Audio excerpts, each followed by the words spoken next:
जय श्री राम। अब तक हमने सुना कि श्री रामचंद्र जी लक्ष्मण को मूर्छित देखकर व्याकुल हो जाते हैं और बार बार लक्ष्मण को कहते हैं कि अब मैं भाई का वियोग कैसे सहन करूँगा।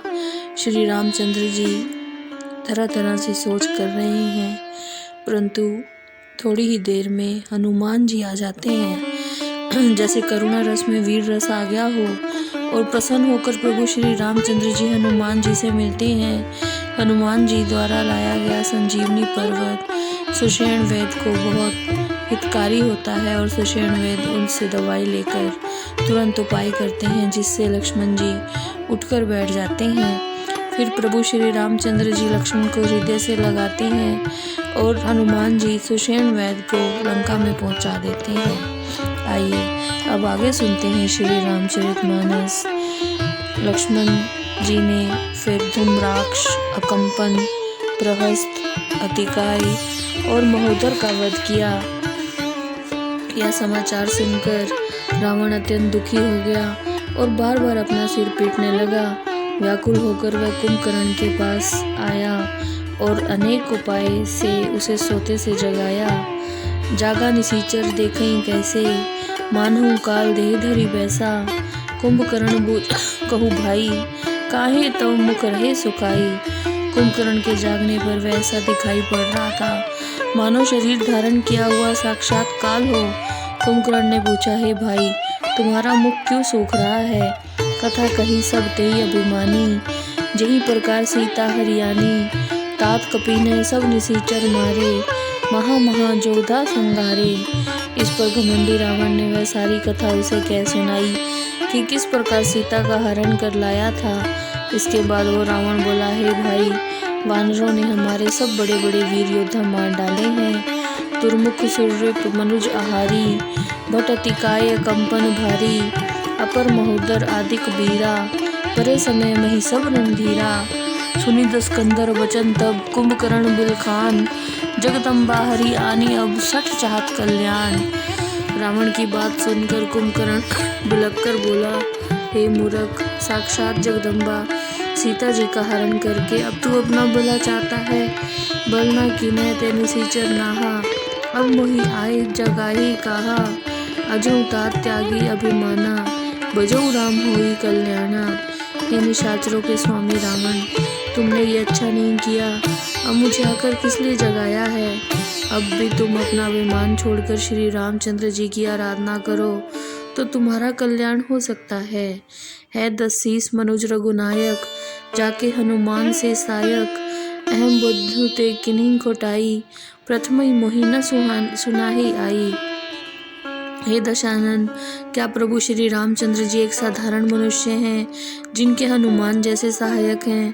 तुमने बहुत बुरा किया। किन्हु प्रभु विरोध तहि देवक, शिव बिरंची सुर जाके सेवक। नारद मुनि मोहि ज्ञान जो कहा, कहते हूँ तो ही समय निर्बहा। तुमने उस देवता से वैर किया है जिसके शिव जी, ब्रह्मा जी सभी देवता सेवक हैं। नारद मुनि ने जो ज्ञान मुझे दिया था वह मैं तुम्हें बताता हूँ, परंतु अब तो इसका भी समय नहीं है। अब भरी अंक भेटू मोहि भाई, लोचन सुफल करो मैं जाई। श्याम गात सर सिहरु लोचन, देखो जाई तापत्रय मोचन। हे भाई, अब तो गले भर कर मुझसे मिल लो, मैं वहाँ जाकर अपने नेत्रों को सफल करूँगा। श्याम शरीर और कमल जैसे नेत्रों वाले तीनों प्रकार के तापों के नाशक श्री रामचंद्र जी के दर्शन करूँगा। राम रूप गुण सिमरत मगन भयउ छन एक, रावण महंगो कोटि घट मदहरु महिष अनेक। श्री रामचंद्र जी के रूप और गुणों का स्मरण करके कुंभकर्ण एक क्षण के लिए उनके प्रेम में मगन हो गया।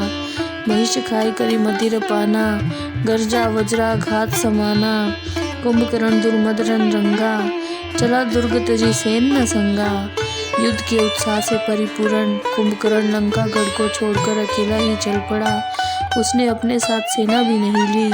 देखें विभीषण आगे आयो, पर्यउ चरण निज नाम सुनायो। अनुज उठाई हृदय ते हिलायो, रघुपति भक्त जानी मन भायो। कुंभकर्ण को देखकर विभीषण उसके सामने आया। उसने कुंभकर्ण के चरण पकड़कर अपना नाम बताया, भाई को उठाकर अपने सीने से लगा लिया। श्री रामचंद्र जी का भक्त जानकर कुंभकर्ण को बहुत अच्छा लगा। तात लात रावण मोहि मारा, कहत परम हित मंत्र विचारा। तेहि गलानी रघुपति पहि आयो, देखि दीन प्रभु के मन भायो।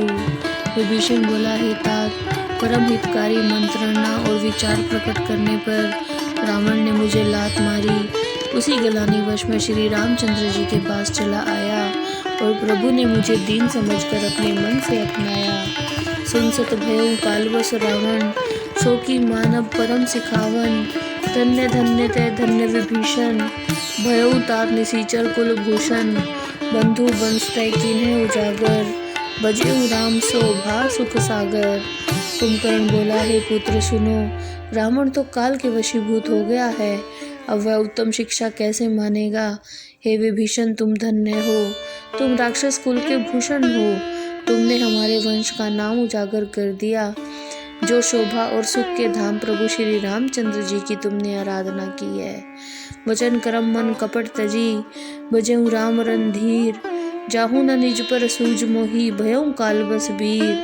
मन वचन और कर्म से कपट को छोड़कर रणधीर प्रभु श्री रामचंद्र जी का भजन करना। हे भाई, अब तुम जाओ, क्योंकि इस समय मुझे अपना पराया कुछ नहीं सूझ रहा। बंधु वचन सुनी चला विभीषण, आयो जहंत्र लोक विभूषण। नादबुद्राकर शरीरा, कुंभकर्ण आवत रणधीरा। भाई के वचन सुनकर विभीषण वहां से लौट गया जहाँ त्रिलोकी नाथ प्रभु श्री रामचंद्र जी विराजमान थे। वहां आकर बोला, हे नाथ, पर्वत के समान शरीर वाला रणधीर कुंभकर्ण आ रहा है। इतना कपि ने सुना जब काना, किलकिलाई धाय बलवाना। लिए उठाई बिटप और बूदर, कटकटाई डारही ता ऊपर। जब वानरों ने अपने कानों से कुंभकर्ण का नाम सुना तो वे बलवान किलकिलाकर दौड़ पड़े। उन्होंने वृक्ष और पर्वत उखाड़ कर उठा लिए। कोटि कोटि गिरी शिखर प्रहारा, करही भालू कपि एक एक बारा। मार्यो न मनु तनु टर्यो न टार्यो, जिमि गज अर्क फलनी को मार्यो।